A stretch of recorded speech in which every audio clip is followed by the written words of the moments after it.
Los compañeros y compañeras que me han pedido algunas reacciones a propósito de varios temas, quiero informarles que tenemos agendada una conferencia de prensa como grupo parlamentario. Estamos solamente esperando el traslado de nuestros compañeros legisladores que, como ustedes saben, vienen de la Cámara de Diputados. Yo les rogaría, si son tan amables, y por supuesto podré contestar cualquier pregunta, pero si son tan amables de que esperemos a que vengan nuestros compañeros de Cámara de Diputados, por dos cosas. Primero, por respeto a la sesión que se está teniendo en la Cámara de Diputados por el coordinador del grupo parlamentario del PRI, y desde aquí mandar, por supuesto, a su familia nuestro más sentido pésame. Y una vez que lleguen mis compañeros de todos, tanto de senadores como diputados, podamos reaccionar. Me parecía preocupante que estuviéramos todos, digamos, tan juntos. Hay una preocupación latente de los contagios aquí en el Senado, bueno, en todo el país y aquí en el Senado de la República. Si les parece, podría, por supuesto, responder cualquier pregunta, pero en honor a la verdad hay un acuerdo del grupo parlamentario para esperar a que lleguen los compañeros diputados. Como vicecoordinadora del grupo parlamentario en el Senado, me parece que lo más honorable es, por supuesto, continuar con la agenda que tenemos como grupo parlamentario. Víctor. Senadora, tiene que ser que me adelantara si hay acuerdo o no para que haya periodo extraordinario. ¿En qué temas habría acuerdo y en cuáles no? Son la 1 de la tarde, 1:02, y al día de hoy todavía no hay un acuerdo claro para el periodo extraordinario. Si les parece, nos vemos en unos minutos una vez que lleguen mis compañeros. ¿Sí? Muchas gracias. Gracias, senadora. Buenas tardes. La pagas, Miguelito. Amigos de los medios de comunicación, pueblo de Tamaulipas, hoy vengo con profunda alegría, pues el senador presidente Eduardo Ramírez ha presentado una controversia constitucional contra la ley publicada el 24 de junio por el Congreso de Tamaulipas, cuyo objetivo es proteger el fuero del gobernador Cabeza de Vaca y evitar que enfrente el debido proceso judicial. Quiero subrayar la sensibilidad del doctor Ricardo Monreal, mi coordinador, y también la del doctor Eduardo Ramírez, presidente del Senado, porque han entendido la compleja circunstancia de Tamaulipas y la necesidad de respetar la decisión que tomó el pueblo en las urnas durante el anterior proceso electoral. Como he señalado en las últimas semanas, esta ley es inconstitucional a todas luces. Es un intento para detener el proceso que la Fiscalía General de la República inició y que la Cámara de Diputados refrendó al retirarle el fuero al gobernador. Es un intento para detener la justicia, la democracia y la transformación de la vida pública de Tamaulipas. Tamaulipas está bajo el asalto de un clan que ha manejado el aparato estatal a su antojo, para beneficio de pocos, que ha vulnerado el Estado de Derecho y ha corrompido las instituciones. El uso del Estado para evitar que inicie el proceso de la Fiscalía General de la República contra García Cabeza de Vaca es una muestra de la falta de ética, del compromiso que tienen consigo mismos y no con nuestra gente. Además, al más puro estilo de las administraciones anteriores, han hecho piruetas legales para defenderse, dejando de lado su labor constitucional, el de brindar paz y bienestar a las y los tamaulipecos. Este clan ha compenetrado a todos los poderes estatales, manejando al Congreso a su antojo, a la Fiscalía e incluso al Poder Judicial Estatal. Ha vulnerado la autonomía de la Universidad Autónoma de Tamaulipas y desfalcado sus arcas.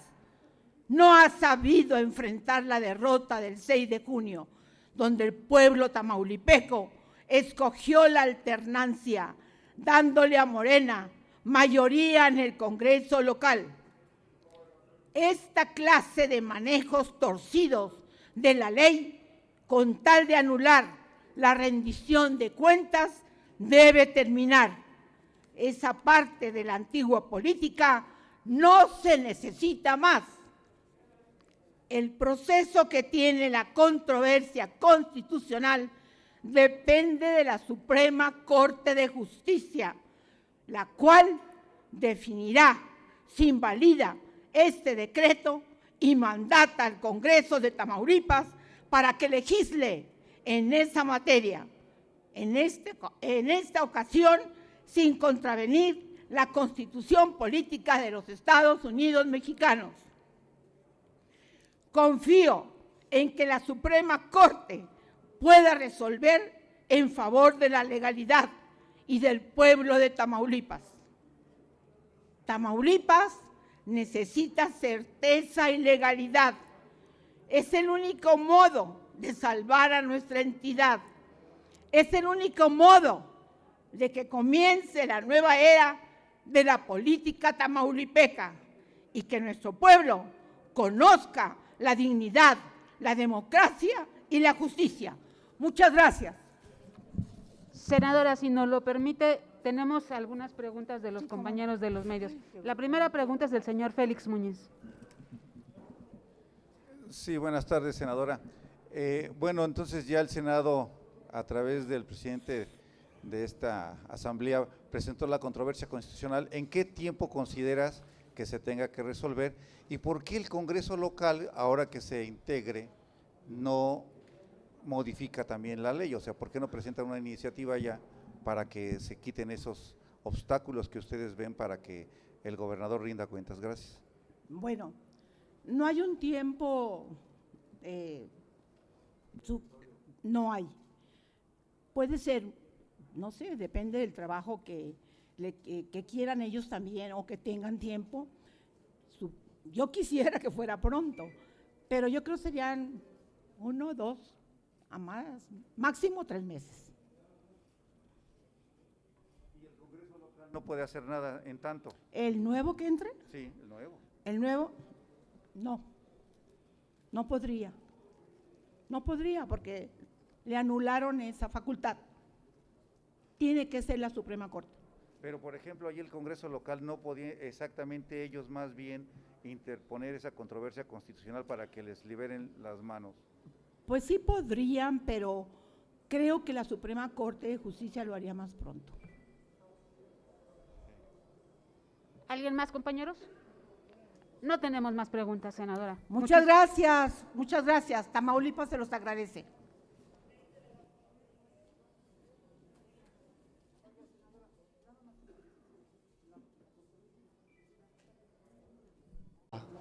Dar inicio con la rueda de prensa de este día. El día de hoy queremos reiterar de manera clara y contundente la postura de los grupos parlamentarios del PAN representados en la comisión permanente con respecto al periodo extraordinario y particularmente a los procesos de desafuero. Lo dijimos hace 15 días todos y lo reiteramos hoy. El Partido Acción Nacional está y va a votar a favor de que exista un periodo extraordinario para llevar a cabo el desahogo de los juicios de procedencia y que se debata si se desafuera o no a los 2 diputados que han sido señalados, uno por un tema de abuso sexual y el otro por temas de corrupción. No estamos prejuzgando a nadie ni somos jueces. La comisión permanente exclusivamente decide si debe de haber o no un periodo extraordinario donde se debata el tema. Nuestra postura es que se abran los expedientes, que se transparenten los temas, que se puedan defender quienes están siendo señalados y que al final del día la Cámara de Diputados tome una decisión de si se quita la protección para que se lleve ante el juez. De hecho, ni siquiera la Cámara de Diputados es juez. La Cámara de Diputados solamente quita o no esa protección constitucional. Nosotros lo decimos de manera clara y contundente, no vamos a hacer comparsas ni tapaderas de nadie. Y nos parece que se debe de analizar el tema. Y por lo tanto reiteramos lo que dijimos hace 15 días en el Pleno. Aquí están los votos para poder proceder al periodo extraordinario. Este proceso ha estado lleno de simulación. La verdad de las cosas es que se le ha hecho hasta lo imposible porque no se lleve a cabo esto. Esa es la verdad. Sabe perfectamente bien Morena que pudo haber tenido el consenso cuando hubiera querido, pero busca empantanarlo, busca meter otros temas, buscar que digan que no por otros motivos. Nosotros no vamos a caer en eso y aquí está la claridad del asunto. Vamos a favor, vamos a votar porque exista ese periodo extraordinario y aquí estamos listos para que siga el proceso de justicia. Esa es la postura del grupo parlamentario del PAN que ya debatimos, que ya definimos y que estamos listos para votar. Sobre otros temas vamos a reservar los asuntos y esos temas no los vamos a acompañar, lo adelantamos, para que sepa y nadie se diga sorprendido. Aquí se trata del tema de los desafueros. En el resto de los asuntos no hay dictámenes, no están consensados, no se han debatido los temas, pero no se preocupen, afortunadamente el proceso legislativo no es de todo y nada. Perfectamente puedes reservar los asuntos en donde no estás de acuerdo y en esos emitir tus votos. Que eso no sea pretexto para impedir que avance la justicia. Así declara la postura del grupo parlamentario del PAN. Sí, senador, si nos permite, le pregunta en primera instancia desde su lugar Gerardo Cedillo de Enfoque. Quería preguntar, senador, porque al final de cuentas, el dictamen que dice Eduardo Ramírez de Aguilar que van a subir es en ese paquete con los tres propuestas de desafuero, incluida la del fiscal de Morelos. Entonces, ellos no lo quieren separar, pero bueno, ustedes en todo caso lo que harán va a ser eso, o sea, pedir que haya una reserva de ese tema en particular y votarlo por separado. Esa sería mi primera pregunta y luego le hago otra. A ver, que quede claro, vamos a votar a favor de los procesos de desafuero. Y sí, la práctica legislativa te permite perfectamente reservar lo que no estás de acuerdo.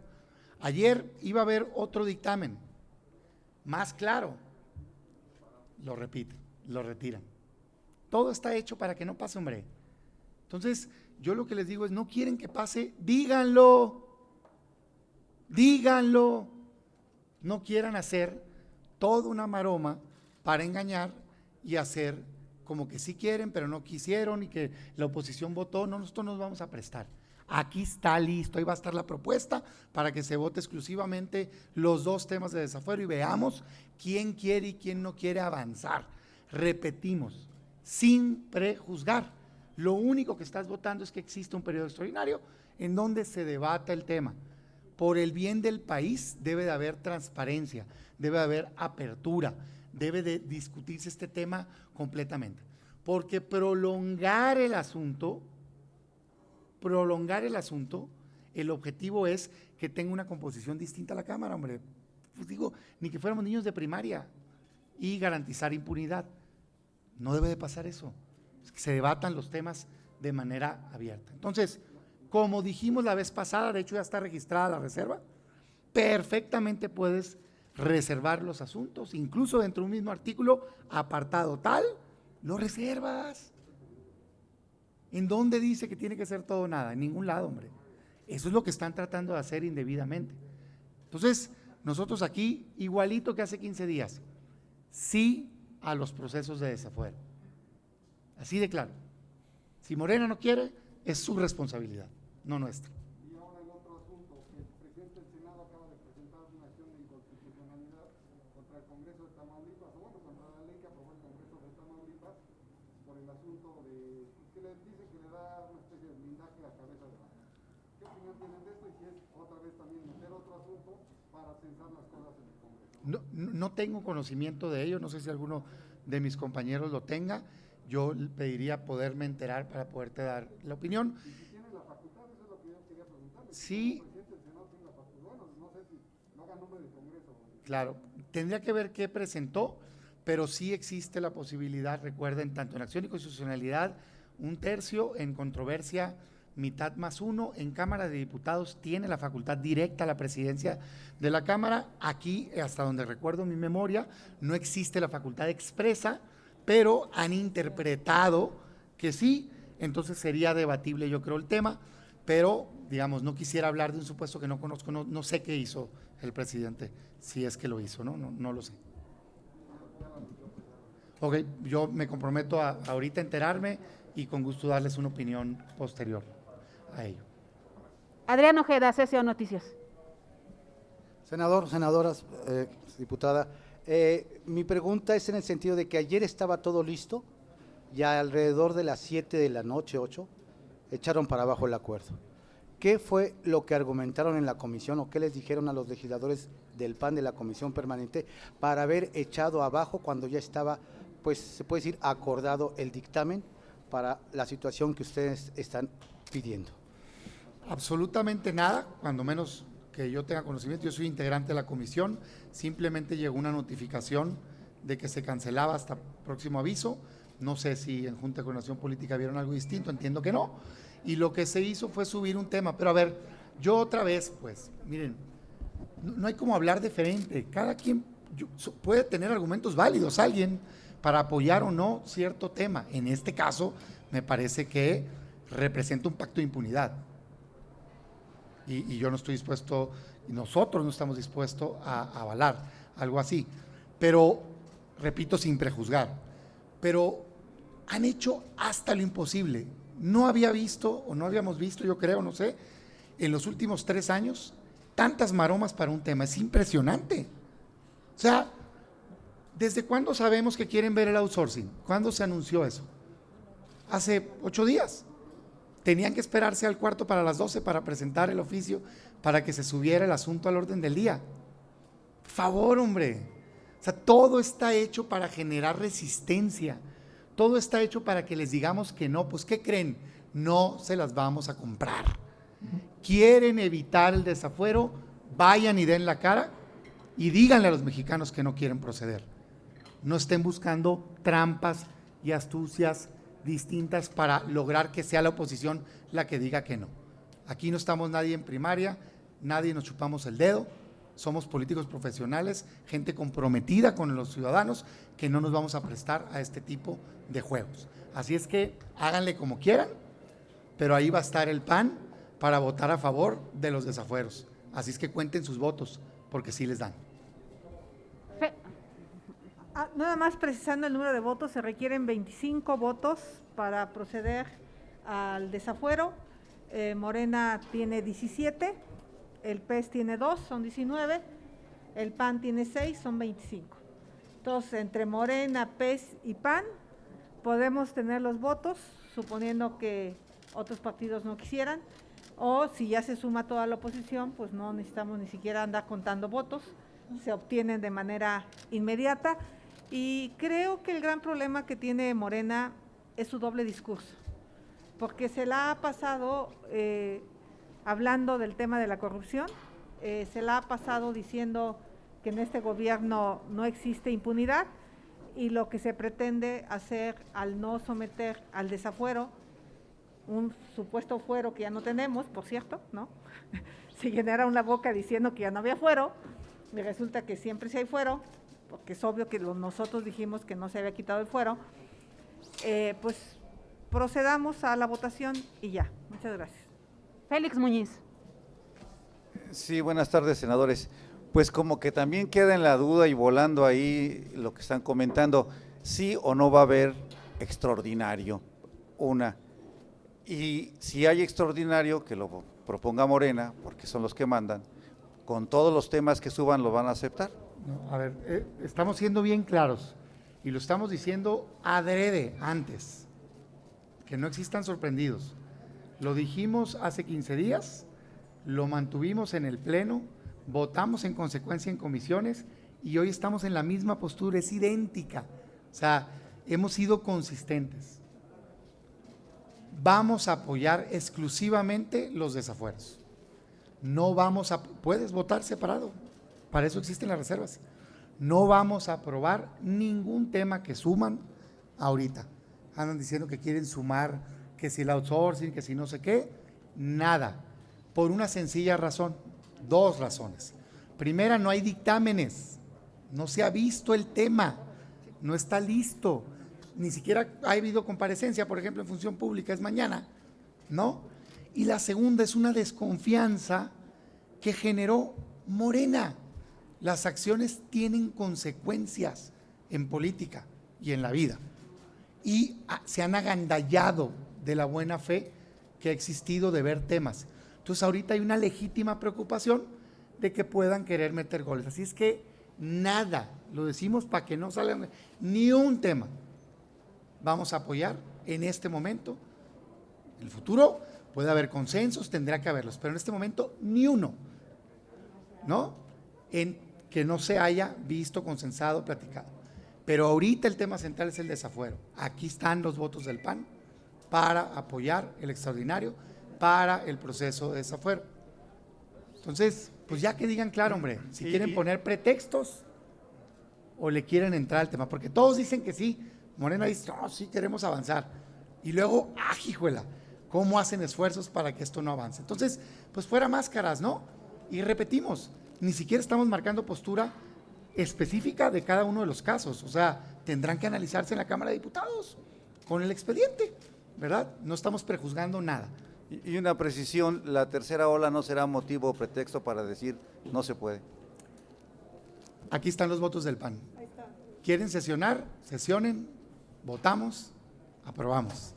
Así de sencillo. Voy a... justo es eso. Creo que vienes con el mismo tema, ¿no? De los puntos que están queriendo incluir. Buenísimo. Nuestro vicepresidente. Es justo eso. Muchas gracias. Bueno, ha concluido hace un minuto la mesa directiva. Como se había anticipado, está incluida en la agenda el tema de el dictamen que fue diferido, enviado a la comisión a la primera comisión, luego devuelto a la presidencia en sus términos, es decir, sin modificaciones, y así se presentará. Pero ha anunciado la presidencia que incluirán una propuesta de modificación a ese dictamen, incluyendo los temas de subcontratación, revocación de mandato, los nombramientos que están pendientes de ratificación, uno para el Senado y otro para la Cámara de Diputados, y todo esto será objeto de discusión en el Pleno. Hay un procedimiento para esto. Los legisladores del PAN, por mi conducto, hemos dejado claro en la sesión y hemos pedido que conste en actas nuestra objeción, dado que este procedimiento adolece de las condiciones, de las características que se requieren para poder considerar temas para un periodo extraordinario. En primer lugar, la materia. Significa que los asuntos que se proponen cuenten con dictamen. En el caso de los temas que corresponden a la Cámara de Diputados, particularmente el del nombramiento del secretario de Hacienda y los que corresponden a subcontratación, que fueron turnados a la Comisión de Hacienda y a la Comisión del Trabajo, estas comisiones ni siquiera están citadas. Por tanto, no hay dictamen. Es una de las muestras claras de que no hay materia. Así sucede también con los otros asuntos que están ahora pretendiendo incluir. También hemos señalado que lamentamos mucho que el periodo que se abrió para construir un acuerdo político durante los últimos 15 días ha fracasado. La muestra es que el día de ayer la primera comisión, de manera muy precipitada, canceló la sesión y se dejó claro en la declaración pública que fue por falta de acuerdos, es decir, no hay acuerdos y en nuestra opinión para construir un periodo extraordinario se requiere acuerdo político porque se requiere construir una mayoría calificada. Y también hemos mencionado a propósito de la última pregunta que tenemos una preocupación, particularmente en la Cámara de Diputados, porque la presentación de estos temas en un solo decreto exige la sesión de Congreso General, y eso implica tener reunidas en unos días a 628 legisladores de manera presencial en San Lázaro, lo que representa un riesgo sanitario evidente dada la tercera ola de contagios y dadas las propias disposiciones sanitarias. De tal manera pues que por todos esos elementos, la posición que han anunciado ya mis compañeras y compañeros es la que sostendremos en el Pleno. Muchas gracias. Diputado, yo quiero hacer una acotación especialísima en esta lista que acaba de mencionar el diputado Adame, y es sobre el tema del outsourcing. Este documento que se ha distribuido en la mesa directiva, que además no tiene fundamento legal, no tiene procesamiento parlamentario, no hay dictamen. Es increíble que vayan a poner a consideración temas que no tienen dictamen. El tema del outsourcing, como lo están proponiendo, es solamente aferrándose a su necedad, que esta entrada en vigor de las reformas a la ley sean solamente un mes después. Nosotros hemos dicho pública y claramente, exigimos que el Senado y la Cámara de Diputados sean suficientemente responsables. Estamos hablando de la posibilidad de que 3 millones de mexicanos no puedan acceder al registro y en su caso, en medio de esta pandemia, de esta crisis económica, no puedan tener un salario para llevar a casa comida. Esta necedad que se ve plasmada ahora en el documento que se está distribuyendo es terrible. Nosotros hicimos formalmente una posición pública, presentamos una iniciativa, no hay dictamen, las comisiones de dictamen no sesionaron y lo que se está proponiendo son solamente 30 días, que como lo dijimos en su momento, es solo un curita cuando se necesita una cirugía mayor. Desde aquí hacemos un llamado a la sensatez. El gobierno de Morena no solamente ha duplicado a los pobres en este país, llegaron para destrozar la economía en México y hoy este periodo extraordinario de sesiones no da aliento a las familias que hoy están esperando una respuesta a propósito de la terciarización o outsourcing. El documento hace eco a la propuesta de Morena, desoye la propuesta que presentamos el PAN, el PRI y el PRD. Es una vergüenza, así como todo el proceso legislativo desaseado y con falta, por supuesto, de legalidad. Lamentable, porque hoy lo que los mexicanos están esperando es tener una posibilidad de llevar a casa comida, de poder pagar el transporte, de poder detener esta manera brutal en la que ha crecido el precio de la gasolina. Todo eso no se va a poder, cuando menos, para 3 millones de mexicanos si siguen en su necedad de no ampliar el plazo para el registro de outsourcing. Muchas gracias. La siguiente pregunta es del columnista Francisco Garfias. Hola, yo quisiera, sé que quizá piensen que es especular, pero me parece muy sospechoso que Morena y sus aliados no accedan al desafuero de estas 3 personas y que insistan en ponerlo todo en un mismo paquete, sabiendo que el fiscal, por ejemplo, está amparado. Detrás de eso a mí me parece que hay un pretexto para proteger a un personaje, a mi juicio a Mauricio Toledo.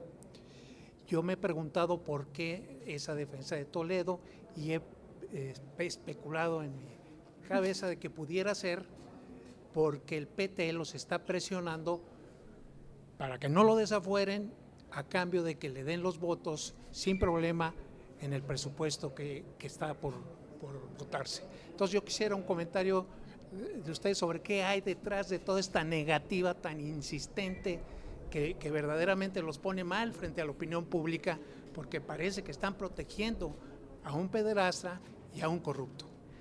Pues es que lo acabas de decir con todas sus letras. Realmente está muy claro que está por encima de la justicia, yo no digo si son culpables los dos, el posible pederasta tiene más elementos públicos, ¿no? Porque vimos en un hotel, en las cámaras, de la mano con un niño. Eso creo que hay un juicio público ya clarísimo. En el caso de Mauricio Toledo, pues él dice que las propiedades que tiene puede argumentar cómo las tiene. Bueno, entonces yo creo que lo justo es que se vaya a un juicio de procedencia y que ahí él tenga la posibilidad de defenderse, de acreditar lo que él a su juicio le convenga, y si procede, pues ya será la Cámara que vote, pero que no seamos nosotros los que impidamos que se lleve a cabo esto. Por supuesto que Morena lo que está cuidando sus votos de sus aliados. Entonces quiere como embarrar al PAN en decir es que el PAN no quiere, cuando en el fondo ellos no quieren, pero no quieren ir, o sea, que la opinión pública se dé cuenta de este juego. Entonces creo que lo menos que hoy tenemos que salir de este Senado es con el tema de los 2 desafueros para que ya se procese en la Cámara de Diputados, y nada nos impide volvernos a reunir la semana que entra y convocar para otro periodo extraordinario si llegamos a un acuerdo del outsourcing o de otros temas en los que haya dictamen, en los que haya consenso. Pero yo creo que hoy, al menos, si Morena dice realmente ser, lo que dice ser es luchar contra la impunidad, tendría que votar hoy a favor de este dictamen y ya proceder a un juicio de procedencia y acabar con esta historia que nos tiene perdiendo el tiempo ya hace varias semanas. Entonces, PT sí está sobornando a oposición. No, yo no puedo decir esa aseveración. Lo que sí puedo hacer es que el PT defiende a sus personas, ¿no? Va a hacer hasta lo imposible. Pues no sé cómo lo haga, pero seguro lo hace. Nos restan 2 intervenciones de 2 periodistas. La penúltima intervención es de Gerardo Segura, de Azteca Noticias. Yo brevemente en otro tema, si ustedes me lo permiten, el de llueva, trueno, relampaguee, los niños van a la escuela. Entonces significa que llueva, trueno, relampaguee, López Obrador será el responsable de lo que les pase a esos niños. Hoy López Obrador fue el que dijo eso. López Gatell hoy insiste en que van a tener que ir los niños y que hay es muy bajo el riesgo de que los niños puedan correr la suerte de una enfermedad mayor o tal vez la muerte. Pero si hay el riesgo. Entonces, ¿qué opinan ante esta necedad de llueva, trueno, relampaguee? Los chicos van a ir a la escuela y pase lo que pase. Ya incluso hasta puso a su hijo Jesús de ejemplo de que no pasa nada, ¿no? Entonces, ¿no es una indolencia de parte del presidente? ¿Cómo lo perciben ustedes? Gracias. Gracias, Gerardo. Claramente, la decisión de si los niños regresan o no a clases no es una decisión política, mucho menos es una decisión de López Obrador.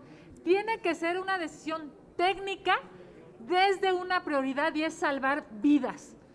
Lo que necesita México son vacunas, vacunas y más vacunas. Entre más mexicanos estén vacunados, menos posibilidades hay de que las personas fallezcan. Claramente es una irresponsabilidad que esa decisión sea tomada desde Palacio Nacional en una burbuja en la que vive el presidente de la República. Miles, cientos de miles de niños van a estar en riesgo si no se hace un regreso a clases inteligente, seguro, con la mayor cantidad de mexicanos vacunados. Lo reiteramos hoy. Urge que el presidente de la República deje de estar pensando. Acceso remoto, RAD por sus siglas en inglés, con capacidades de software espía para dispositivos Android y iOS, y es capaz de extraer datos de aplicaciones de mensajería digital como WhatsApp, Facebook y Viber, así como de correo electrónico y navegadores. Este malware espía puede vigilar a distancia a las víctimas a través de micrófono y la cámara del celular infectado, así como realizar capturas de pantalla y registrar las entradas del usuario. El 18 de julio del 2021, Amnistía Internacional y la plataforma For Biden, en colaboración con medios de varios países, revelaron que clientes de este software desarrollado y para la lucha contra el crimen organizado y el terrorismo lo usaron en realidad para espiar a periodistas, activistas y opositores políticos. La lista de números que se filtró contiene más de 50,000 números de todo el mundo. NSO Group, empresa israelí y creadora de Pegasus, ha asegurado que solo vende el software a autoridades de países que tienen el fin de perseguir a criminales y terroristas. No obstante, en el caso de México se utilizó para fines políticos. Ante esta situación, la Organización de Amnistía Internacional ha señalado que Pegasus ha sido utilizado para facilitar la comisión de violaciones de derechos humanos a gran escala en todo el mundo. México figura entre los primeros lugares con más de 15,000 números de teléfono como potenciales objetivos de Pegasus. Los números mexicanos incluyen a familiares de los 43 estudiantes de la Normal Rural de Ayotzinapa, al director del Centro de Derechos Humanos de la Montaña, Tlachinoyan, Abel Barrera, y más de 25 periodistas, entre los cuales se incluye al periodista de Guerrero, Cecilio Pineda Brito, quien unas semanas antes de su asesinato en 2017 fue seleccionado como posible objetivo de vigilancia por un cliente mexicano de la empresa de software espía NSO Group. Las revelaciones sobre el espionaje global también alcanzaron al círculo cercano del presidente Andrés Manuel López Obrador, entre los que destacan su familia, esposa, hijos y hermanos, su actual equipo de presidencia, Julio Scherer Ibarra, Jesús Ramírez, Gabriel García y Alfonso Romo, su gabinete, Rocío Nale, Delfina Gómez, Zoe Robledo, Manuel Barlet y Octavio Romero, y otros políticos como Claudia Sheinbaum, Ricardo Monreal y Berta Luján, entre otros. El primer caso de contratación de un malware en México, de acuerdo con la información de la Unidad de Inteligencia Financiera de la Secretaría de Hacienda y Crédito Público, se dio durante el gobierno de Felipe Calderón y fue instrumentado por el entonces secretario de Seguridad, Gerardo García Luna, que contrató el software NiceTrack. Se confirmó que fue durante la administración del expresidente Enrique Peña Nieto que se contrató el software Pegasus para efecto de espionaje telefónico, cuyo costo fue por $32 millones. Además, la Unidad de Inteligencia Financiera de la Secretaría de Hacienda informó que para toda su operación de 2012 a 2018, el gobierno destinó alrededor de 6,000 millones de pesos, aproximadamente $300 millones, en cuestión de actualizaciones, adquisición de software, compras a sobreprecio y una red de corrupción orquestada desde el gobierno federal. Este caso de espionaje a cientos de políticos, periodistas, activistas de derechos humanos, sindicalistas y ejecutivos en el país viola el artículo 12 de la Declaración Universal de Derechos Humanos y el artículo 17 del Pacto Internacional de Derechos Civiles y Políticos, que establece que nadie será objeto de injerencias arbitrarias en su vida privada, su familia, su domicilio o su correspondencia, ni de ataques a su honra o a su reputación. Toda persona tiene derecho a la protección de la ley contra tales injerencias o ataques. El párrafo 12 del artículo 16 de nuestra Constitución Política establece que las comunicaciones privadas son inviolables. La ley sancionará penalmente cualquier acto que atente contra la libertad y privacidad de las mismas, excepto cuando sean aportadas de forma voluntaria por alguno de los particulares que participen en ellas.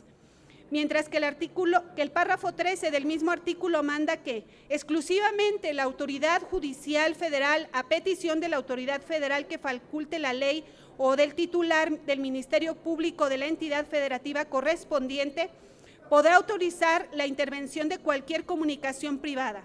Para ello, la autoridad competente deberá fundar y motivar las causas legales de la solicitud, expresando además el tipo de intervención, los sujetos de la misma y su duración, condiciones que no se cumplió en el caso de Pegasus.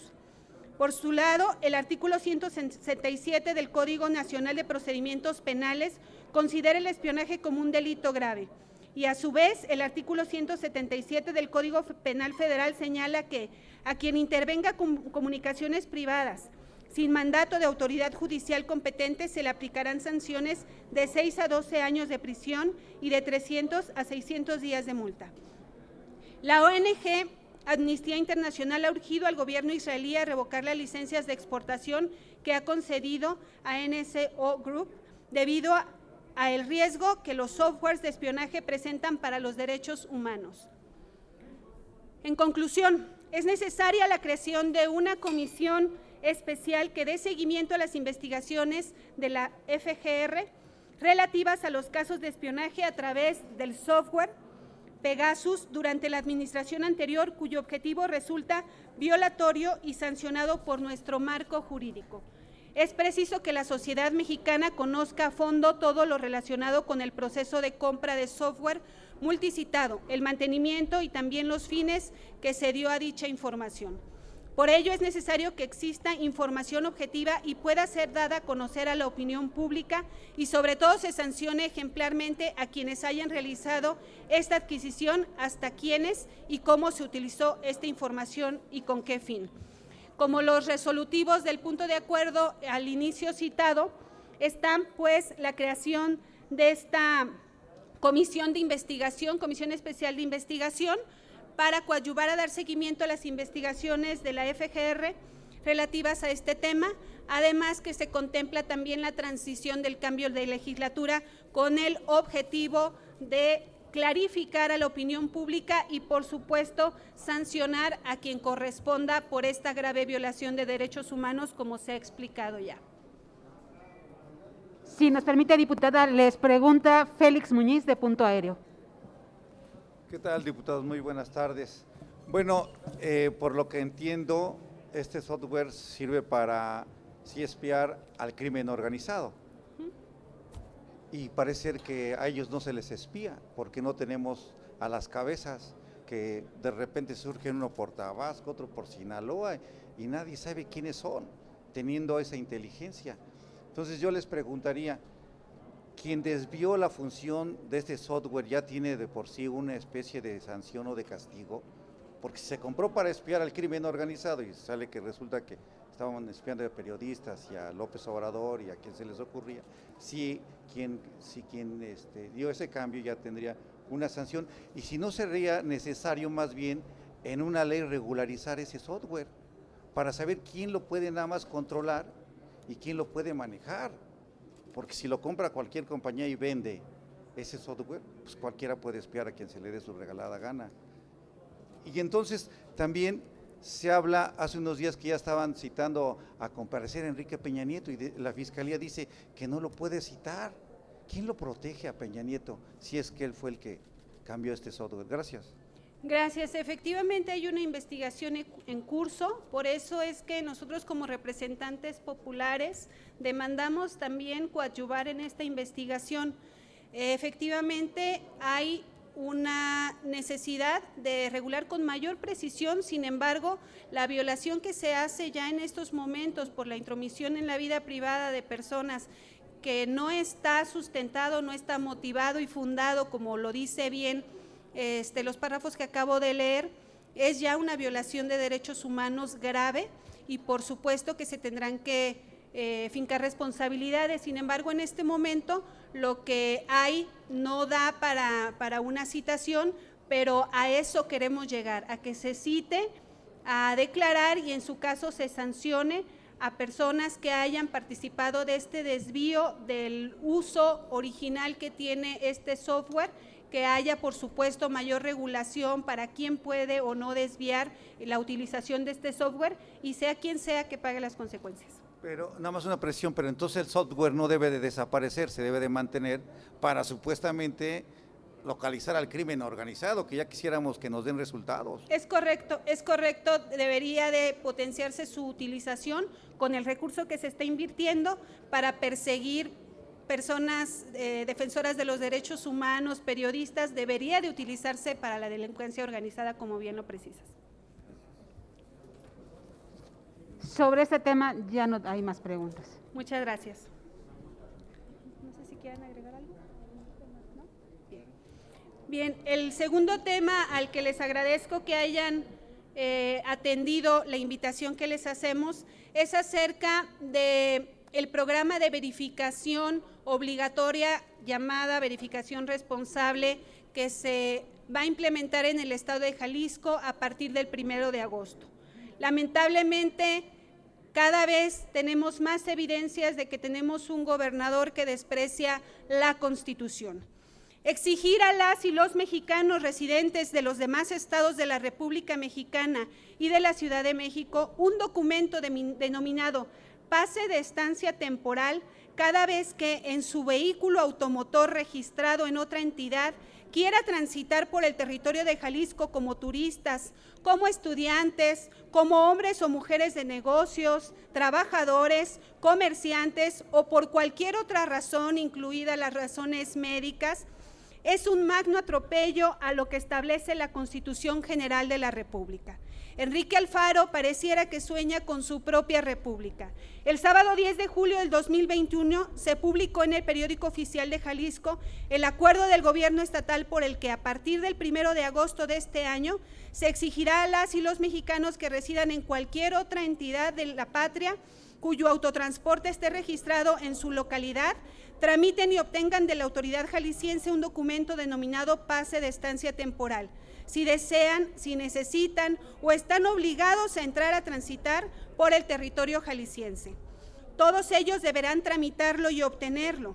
Y para tramitarlo y obtenerlo, todos ellos tendrán que contar con un correo electrónico, su tarjeta de circulación, por supuesto, y deberán saber que el pase solo es temporal, que se puede obtener una vez por semestre por un periodo máximo acumulado de 20 días naturales y que para hacerlo estarán obligados a hacer el trámite que se indica. También deben saber que una vez obtenido el pase temporal, si su estancia en el territorio de Jalisco excede los 20 días naturales en un periodo único o en 2 o más periodos intermitentes, en un lapso de tiempo de 6 meses, el pase será inválido y el vehículo de que se trate deberá obligatoriamente verificarse en el estado de Jalisco. Y a saber que si su vehículo automotor y lugar de residencia están en Nayarit, Zacatecas, Aguascalientes, San Luis Potosí, Guanajuato, etcétera, limitando con el territorio del estado de Jalisco y por sus actividades agrícolas, ganaderas, comerciantes, turísticas, sociales o de negocios, debe ingresar a Jalisco todos los días de entrada por salida o 1 o 2 veces por semana de ida y vuelta, el mismo día o en el mismo mes. Se extenderá, por supuesto, más de los 20 días de vigencia del pase temporal. Y si esa persona radica, por ejemplo, en Colima, cerca de Cihuatlán, Jalisco, o en Cuauhtémoc, cerca de Tonila, Jalisco, o en Nayarit, cerca de Puerto Vallarta, tendrá que llevar su vehículo automotor hasta la zona metropolitana de Guadalajara a verificarlo, so pena de ser sancionado. Un trayecto que puede oscilar entre las 3, 4, hasta 5 y 6 horas solo para llegar a Guadalajara. Lo anterior evidencia que el programa de verificación vehicular obligatoria del Estado de Jalisco, denominado verificación responsable, fue mal diseñado y torpemente planeado. Olvida el señor gobernador la cultura de corrupción que impera en muchos de los agentes viales del país y de Jalisco, que solo requieren una norma para que un ciudadano no sepa o ignore que debe cumplir para extorsionar. Es evidente que no se fomenta tampoco el turismo con esta medida del gobernador. En el artículo 133 de la Constitución Federal establece que dicha Constitución, las leyes del Congreso de la Unión que emanen de ella y todos los tratados que estén de acuerdo con la misma serán la ley suprema de toda la Unión, por lo que los jueces de cada entidad federativa se arreglarán a dicha Constitución, leyes y tratados, a pesar de las disposiciones en contrario que pudiera haber en las constituciones o leyes de las entidades federativas. Parece que Jalisco no necesita ni el turismo ni a las personas de otros estados, al menos así lo dice con sus actos de gobierno. El Pacto Internacional de Derechos Civiles y Políticos y la Convención Americana sobre los Derechos Humanos que obligan a México son coincidentes con lo que establece el artículo 11 de la misma Constitución Federal, cuando dispone que toda persona tiene derecho para entrar a la República, salir de ella, viajar por su territorio y mudar de residencia sin necesidad de carta de seguridad, pasaporte, salvoconducto u otros requisitos semejantes, y el ejercicio de este derecho de transitar solamente estará limitado por las facultades de la autoridad judicial en temas de responsabilidad criminal o civil y las facultades de la autoridad administrativa en asuntos sobre emigración, inmigración, salubridad general de la República o sobre extranjeros perniciosos.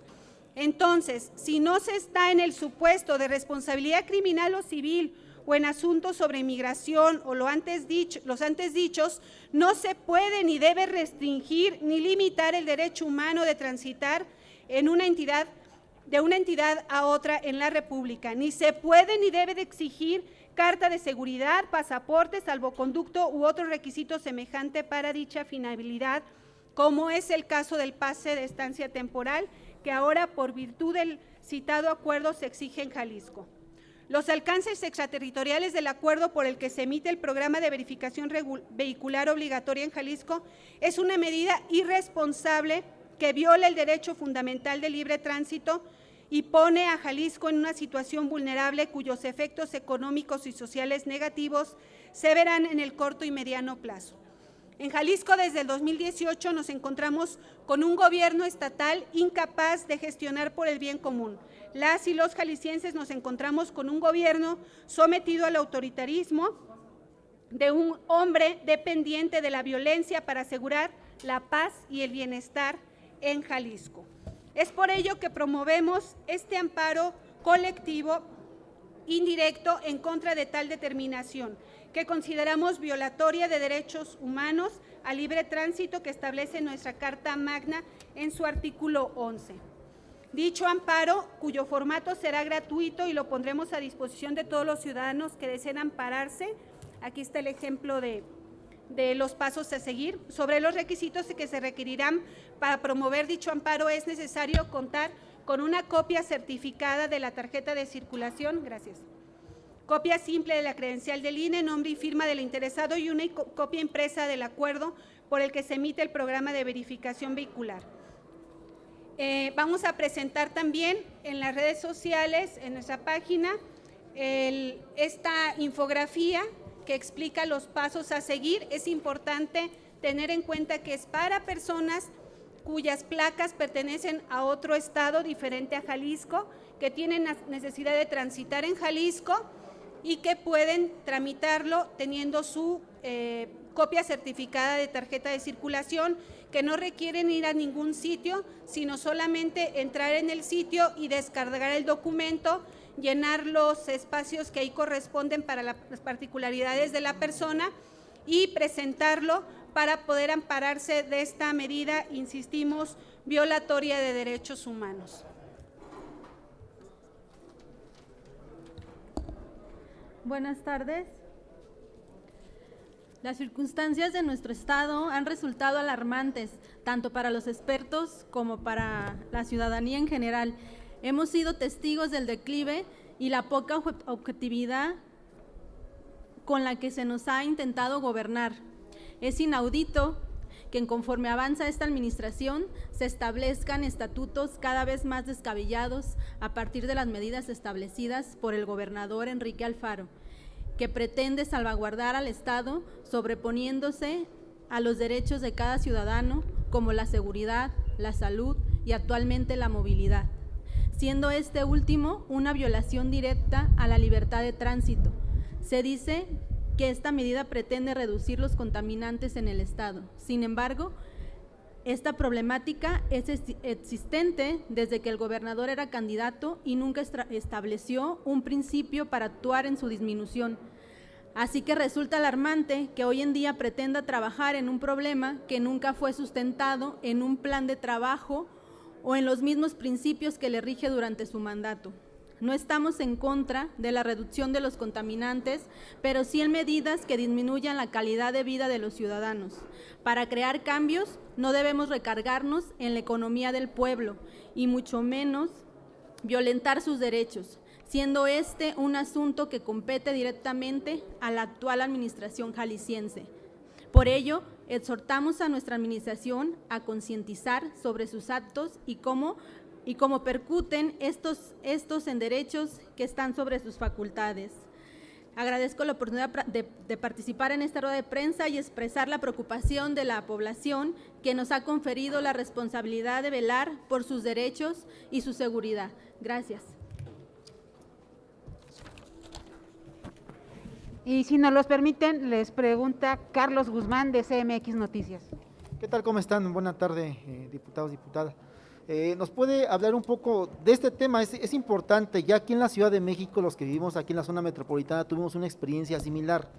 Si no mal recuerdo, fue con Miguel Ángel Mancera, cuando entró él como jefe de gobierno, hubo un pase similar. Sin embargo, por todas las controversias que hubo, los amparos como el que usted está presentando, finalmente incluso hubo una resolución de la Comisión de Derechos Humanos de la Ciudad de México, si no mal recuerdo, se desechó. ¿Esperan que este sea el tema que suceda con esta cuestión que está proponiendo el gobernador Alfaro? Y la segunda, si nos puede mencionar si dentro del plan que tienen ustedes para sus relevos, en algún caso en la Cámara Baja, tienen planeado el revivir la Comisión de Asuntos Metropolitanos, porque finalmente se estaba contemplando hace muchos años que las zonas metropolitanas, Ciudad de México, Guadalajara, Monterrey y otras se incluyeran dentro de una serie de macroestados. En el caso de Ciudad de México se contemplaba que la Ciudad de México absorbía a los municipios conurbados. Si es que se mantiene todavía esta idea. Muchas gracias. Gracias. Efectivamente, pues pareciera que nadie aprende en cabeza ajena, ¿verdad? Y el gobernador ha implementado esta medida violatoria de derechos humanos y bueno, esperemos que se tenga reversa, porque no se puede sostener algo que es de esencia ilegal. Por supuesto que nosotros estaríamos avanzando en ese tema. Quiero comentar también que este tipo de impuestos tiene una característica regresiva, representa una mayor carga para los individuos de bajos niveles de ingresos. Es decir, no está haciendo nada, como bien lo dijo mi compañera diputada Katia, por resolver el problema, sino solamente tiene una visión recaudatoria, una visión corta, y medidas que como siempre recaen en el ciudadano común. Sobre el tema de asuntos metropolitanos, no hemos revisado el tema, sin embargo, la desaparición de algunas comisiones obedeció a asuntos de austeridad, pero los asuntos previstos en dichas comisiones no desaparecieron, se incluyeron en otras que por la carga de trabajo podían absorber más temas. Sin embargo, lo vamos a revisar con mucho gusto. Quiero hacer otro comentario, si me permiten.